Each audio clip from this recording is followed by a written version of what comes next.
조갑제 TV 시청자 여러분 안녕하십니까. 2020년 9월 16일 오후 4시입니다.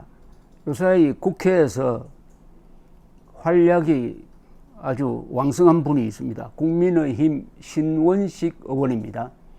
이분은 군의 엘리트 코스를 다 밟은 사람입니다. 3사단장, 국방부 정책보좌관, 수도방위사령관, 그리고 합참 전략본부장, 그리고 합참차장, 군의 엘리트로 유명한 분인데 이분이 전역한 지 한 5년 됩니다. 그 다음에는 대수장이라는 대한민국 수호 예비역 장성단을 만들어서 아주 문재인 정부의 안보 정책을 비판하는 데 앞장서고 광화문 집회에서도 아주 명연설을 한 분인데 국회에 들어가니까 날개를 단 듯이 아주 연일 공세를 펴고 있습니다. 추미애 장관 아들과 관련된 이 폭로를 많이 하는데 아주 정보가 많은 모양입니다. 김도읍 의원과 하태경 그리고 신원식 이 세 분이 삼총사처럼 움직이고 있는데 오늘 또 중요한 주장을 하나 내놓았습니다. 서욱 국방부 장관 인사청문회 때인데요. 추미애 장관 아들 서모 씨의 특혜 휴가 의혹과 관련해 가지고 2017년 국방부 민원실 전화 녹음과 관련된 제보 내용 일부를 공개를 했습니다. 신 의원은 제보에 따르면, 제보라고 했으니까 확정된 사실이 아닙니다. 서씨 휴가와 관련해 가지고 문의든 부탁이든 어떤 여자분이 전화를 했다고 한다. 그 신상을 기록을 했는데 사실을 확인해 보니까 추미애 장관 남편으로 기재가 되어 있다. 목소리는 여자인데 남편으로 기재되어 있다는 이런 제보가 있었다라고 했습니다. 신 의원은 그 전화를 건 사람이 이름을 이야기했다. 그런데 당시 전화를 받는 사람은 남자 이름인지 여자 이름인지 잘 몰랐을 수도 있다. 그런데 사실을 확인해 보니까 추 장관 남편으로 기재가 되어 있었다.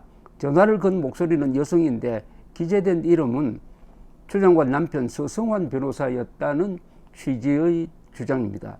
그러나 신 의원은 해당 녹음 파일 목소리의 주인공이 추 장관인지 또는 그가 자신의 신분이나 소속을 더불어민주당 대표로 밝혔는지에 대해서는 언급하지 않았습니다.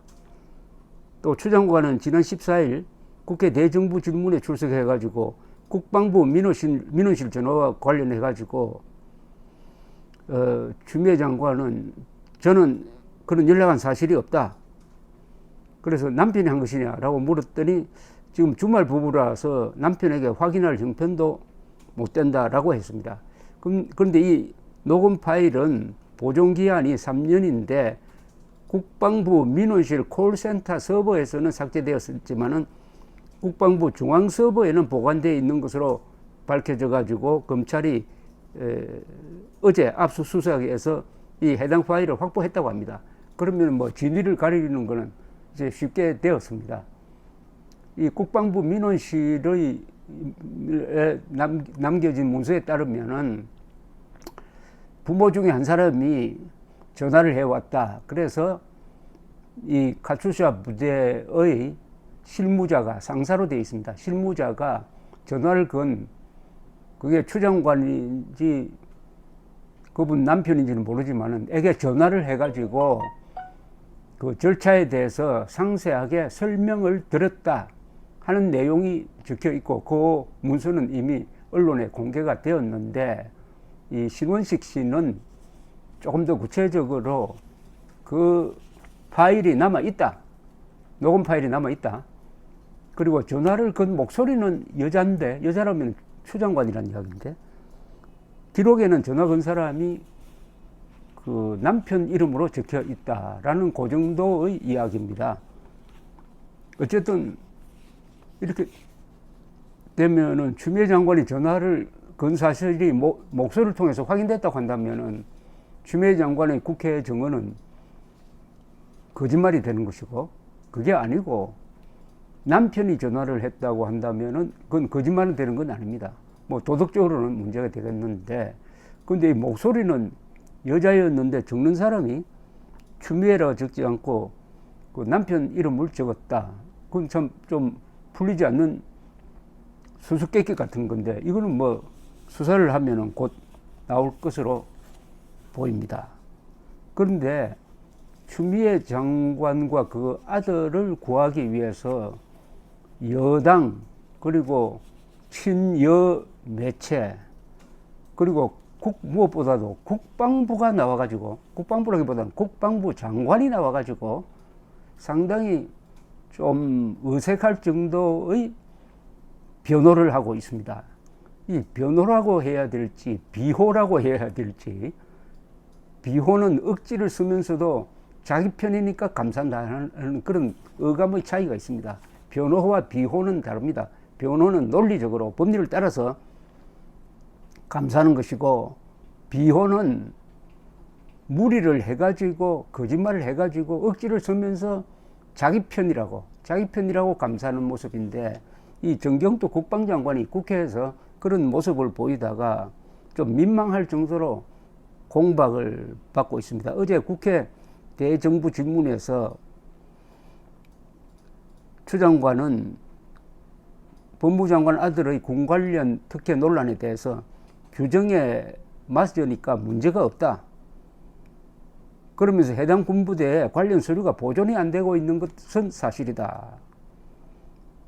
이렇게 이야기를 했고, 김태년 더불어민주당 원내대표는 카카오톡으로도 휴가를 연장할 수 있다고 했는데, 정 장관은 국회에서 카톡으로 휴가 연장이 가능하다는 취지의 답변을 했습니다. 그런데 이 휴가 연장이냐, 아니면 이번 경우처럼 병가를 2번 연장하고 또 3번째 연장하는 거냐 하는 그 휴가 연장의 사유가 다 다르죠. 전화로 가능하다고 한다는 말은 직접 부대에 들어와서 이야기를 해가지고 절차를 밟을 수 없을 정도로 급박한 상황이 있어가지고 뭐 교통사고가 났다든지 해가지고 할 때는 카톡으로 할 수가 있다, 이런 뜻이죠. 그러나 모든 사람에게 카톡으로 휴가를 연장하라고 하면은 이게 군대가 어떻게 되겠습니까?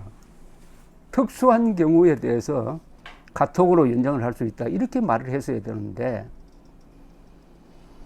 군이 카톡과 같은 것으로 장병들과 소통하지 않느냐는 더불어민주당 민홍철 의원의 질문에 정 장관은 그렇다고 답변을 했고, 다른 병사들은 추 장관 아들과 달리 휴가 연장이 거부됐다는 국민의힘 하태경 의원 질문에 대해서는 정 장관이 지휘관이 세심하게 배려를 하지 못한 것이라고 했습니다. 휴가 연장을 해줘야 되는데 안 해준 게 잘못이다. 이러니까 군 지휘관, 일선부대 지휘관들은 좀 격한 말로 어떤 미친 지휘관이 카톡으로 연장을 해주느냐 해가지고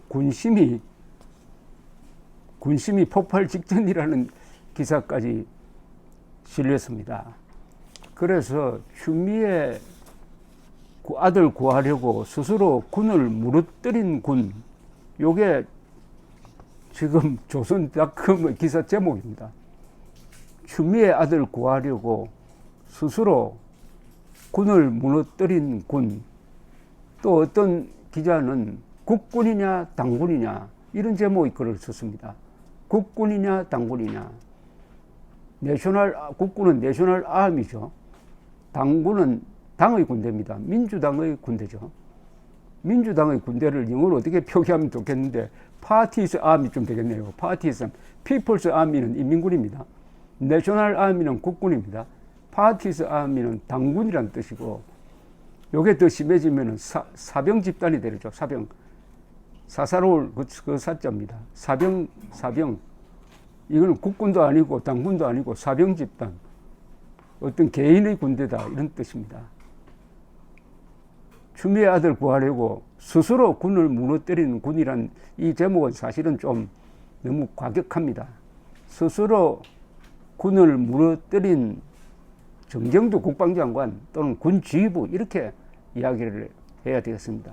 제가 거듭 말씀드리지만 군대 이야기가 나올 때마다 우리 군대는 우리 민족사에서 가장 위대한 군대에 속합니다. 신라의 삼국통일을 이끌었던 화랑도는 장교 집단이죠. 이후에 김일성의 남침을 막고 근대화를 주도했고 민주화를 뒷받침했던 우리 군대는 이런 대접을 받을 이유가 없습니다. 이런 대접을 받지 않도록 하기 위해서 헌법이 우리 군에 막강한 권한을 부여했습니다. 그게 헌법 5조입니다. 대한민국 국군은 국가의 안전보장과 국토방위라는 신성한 임무를 다함을 사명으로 하며 정치적으로 중립해야 한다. 국토방위뿐만 아니라 국가의 안전보장의 최후 보루가 국군입니다. 국가의 안전보장은 북괴와 같은 외부의 적, 남한의 북괴와 관련된 간첩 세력, 종북 세력으로부터 국가를 지켜야 된다는 의미고 그것을 신성한 임무라고 그랬습니다. 헌법에 보통 이런 말 안 씁니다. 신성한 임무라는 것은 국군이 이런 업무를 수행하는데 누구도 방해를 해서는 안 된다. 그리고 정치적으로 중립해야 된다. 지금 정경두 국방장관은 헌법 제5조를 위반하고 있습니다.